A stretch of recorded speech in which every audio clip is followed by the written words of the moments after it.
I'm not sure why anyone would pay $150 more for a Pixel 7 when the Pixel 6a is this good. This year, the Pixel 6a is a major deal because of one word: Tensor, Google's custom-designed chip. The 6a's battery life easily lasts me all day thanks to Tensor. And for those times you need to eke out a few more hours, Google's battery saver and extreme battery saver features work really well. In terms of day-to-day performance, the only real difference I've noticed between the 6a and the 7 is photo processing speed and, of course, screen refresh rate. The 6a's 60Hz screen does look noticeably slower next to the 7's 90Hz display. It's also technically out of step compared to the Samsung Galaxy A53, which costs $399 US. What Google lacks, though, in screen quality and refresh rate, they certainly make up for with camera quality. The 6a's camera hardware, while not the same as the Pixel 6's, still gets you extremely good photos and videos for $449 US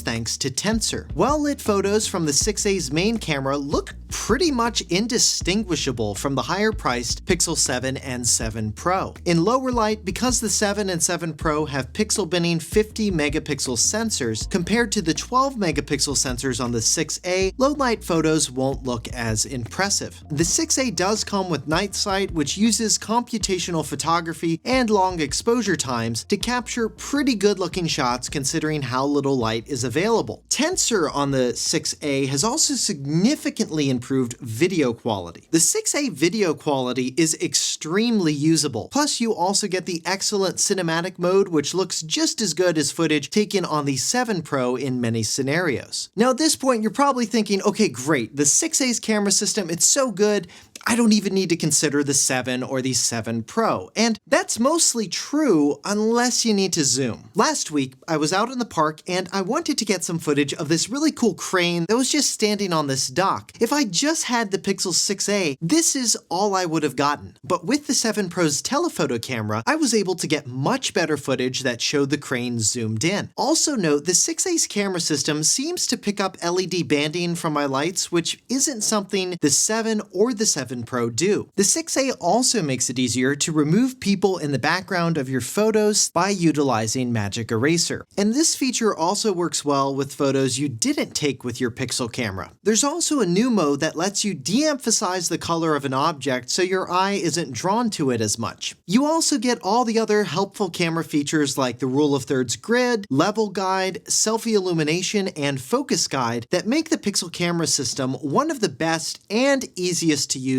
in my opinion. But what about selfies? The processing of images is still excellent, though there is a bit of a color difference you'll notice. You'll also lose out a bit on detail with the 6a's smaller 8-megapixel sensor compared to the 10.8-megapixel sensor on the 7 and 7 Pro, and the bonkers 32-megapixel sensor on the Samsung A53. Another thing to consider with the 6a is real tone, where the Pixel will more accurately capture darker skin tones. Another thing I really like about the 6a is how distinct this phone feels. It's the most premium feeling A-series Pixel ever. Its thermoformed composite back feels as slick as glass, its alloy frame gives it a nice metallic feel, and it's also water resistant now too. The speakers on the phone are great, you get good stereo sound output, and you can't forget about the Android software experience with features like on-device Google Assistant, call screen, hold for me, the fantastic security checkup settings area, Material U color and icon theming, living wallpapers, and of course,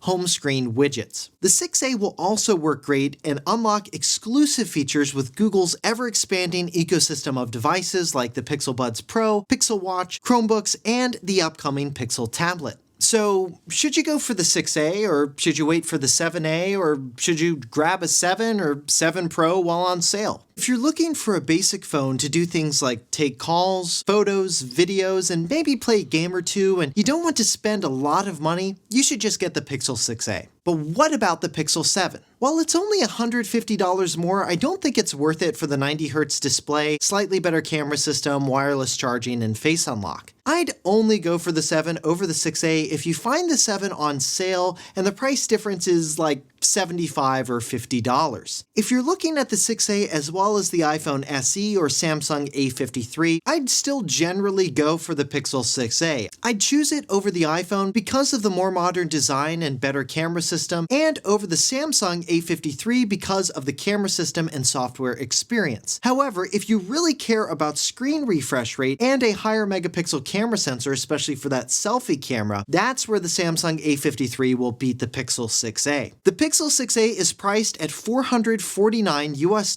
and comes in 3 colors. I've left purchase links in the description so you can check out the 6A's current price. And if you're interested in learning more about the Pixel 7 and the 7 Pro, you should check out the comparison video I did of both of these phones, and you can get to that video by clicking here, and don't forget to hit that thumbs up button below if you liked this video and found it helpful. Thanks for watching.